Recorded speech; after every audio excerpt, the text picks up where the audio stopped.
Hello everyone. Today we will discuss commercial banks. The history of the commercial banks can be traced back to 2000 BC. Babylonians had developed a system of banks. In India, reference of lending was also found in Manusmriti. Crowther told about the three ancestors of modern commercial banks: the merchant, who issued the document called hundi to remit the fund, and today banks are issuing the checks. Similarly, the moneylenders who gave loans, and today banks are giving the loans. And the third one is the goldsmith. Goldsmith receive deposits and create credit. Similarly, our banks are doing too. Bank word is derived from the Greek word bank or the Italian word banco, both meaning a bench where the lender and the borrower sit together and do the exchange of the money. So, in this way, we can trace back the history of commercial banks from 2000 BC. According to Crowther, commercial banks can be defined as an institution which collects money from those who have it to share or who are saving it out of their income and lend this money out to those who require it. Similarly, Horace White defined bank as a manufacturer of credit and a machine to facilitate the exchange. Acceptance of the checkable demand deposits and lending them to the other, which is called the creation of the credit, is the most important functions of the bank. Commercial banks are simply the commercial concerns which provide various type of financial services to the customers in return for the payment in form of interest, discount, fee or the commission. The main objective of the commercial bank is profit. So they are called profit making organizations. There are different functions of commercial banks which are categorized into two parts: primary functions and secondary function. Primary functions involve acceptance of the deposit. It is done in three forms: current account, saving account and fixed deposit. Saving accounts are mainly for the individuals who save their money, whereas current account is for the businessman who need to withdraw the money again and again. On saving account, individual got the interest, whereas in the current account there is no interest. One more difference is there. In saving account, we cannot withdraw money again and again. There is a limit. Whereas in current account, we can withdraw money and deposit money as many times we can. Third form is fixed deposit.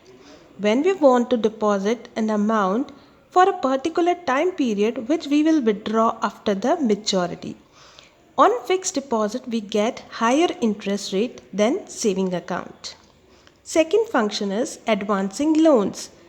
This is the again second important function that commercial banks lends loan to different sectors. Third, remittance of fund. Commercial bank also remit funds on the behalf of the customer.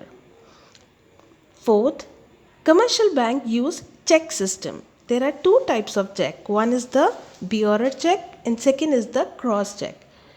Bearer check is that check on which the name of the individual is written, whereas the cross check is that check on which there are two cross lines on the left corner of the check, so that the person cannot withdraw the amount instantly and the amount get credited into the account. After that, the customer can withdraw it. I will show you what lines are there in a cross check. Similarly, this is a check and two cross lines were marked at the left corner of the check. So this is called the cross check, whereas on the bearer check there is no such lines and the individual can withdraw instantly the amount. Other secondary functions are agency function, which includes the collection and payment of the check, prosecutor of the will or the executor of the will, purchase and sale of securities on behalf of the customers, collection of the dividend. Second is general utility services. Commercial banks provide so many services like opening of letter of credit, keeping the valuables, doing the underwriting function, transacting the foreign exchange, and also does the feasibility studies for the project reports prepared for the new projects or the startups. So in this way, commercial bank perform myriad of functions for their customers. This is the structure of commercial bank. Commercial banks are basically categorized into two parts, public sector banks and private sector bank. Public sector banks, there are 12 public sector banks right now and 22 private sector banks. Public sector bank is categorized into three parts, SBI, nationalized bank and regional rural banks, whereas private sector banks are of two types, Indian banks and the foreign banks. Now we will discuss the recent trends in the commercial banking. The first recent trend is the fast growth of the bank branches.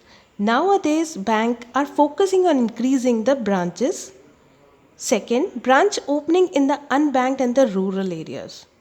This is the topmost priority of the banking institution in the current scenario, that they have to open the banks in the areas where there is no bank as well as in the rural areas. Third trend is mass banking, providing banking services to large masses of the individual. Deposit mobilization. This is again an important trend, that banks are trying to mobilize their deposit. They want to increase the banking habits among the individuals so that they will save more and more money in the bank, and that money can be utilized to create the credit that will enhance the economic development. Massive increase in the bank lending. When the deposits are increased, the lending will also get increased.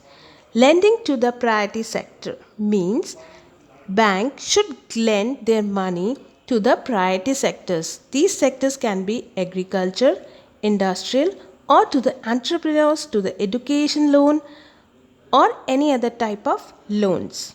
Diversification of the business. Right now, banks are not only providing the saving account and the loan facility, but also providing so many other facilities like underwriting. They perform the merchant banking functions. They does the feasibility study for the projects for the entrepreneurs. Next is virtual banking. Virtual banking is that banking where we do the banking without going to the bank, like e-banking, net banking, RTGS. We can do banking from any place at any time, 24 into 7. Now, retail banking, mutual funds, stock investment, and insurance business. These are again the important trends which are on the hike, means they are under the process of the development. So, today banks are providing insurance business also. They are providing mutual fund service also, as well as the stock investment. They provide the portfolio management services, retail banking services. They provide the plastic cards like ATM card, debit card, credit card. There are so many apps available. Through the apps, you can do the banking functions from anywhere at any time. So, in this way, these are the few recent trends in the commercial banking.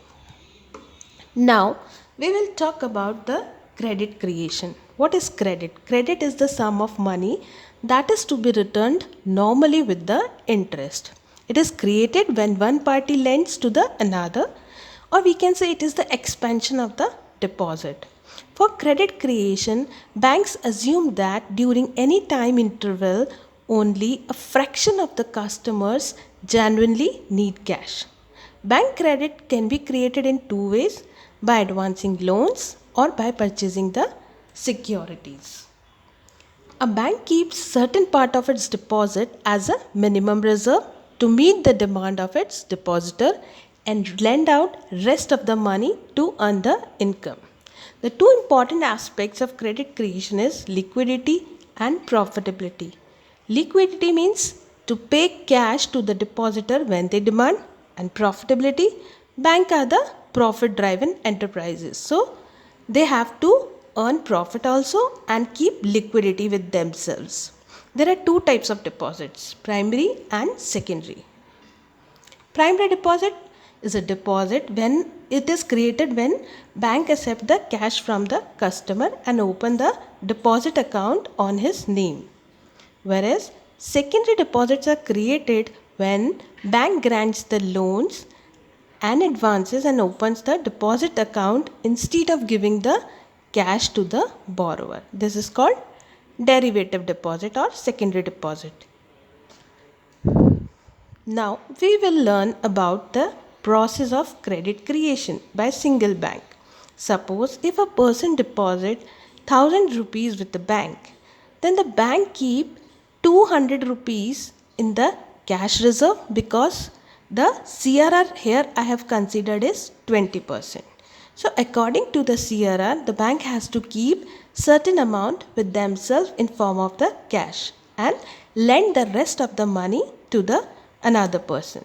So here person A deposit 1000 rupees, out of which bank has kept 200 rupees and lent 800 rupees to person B.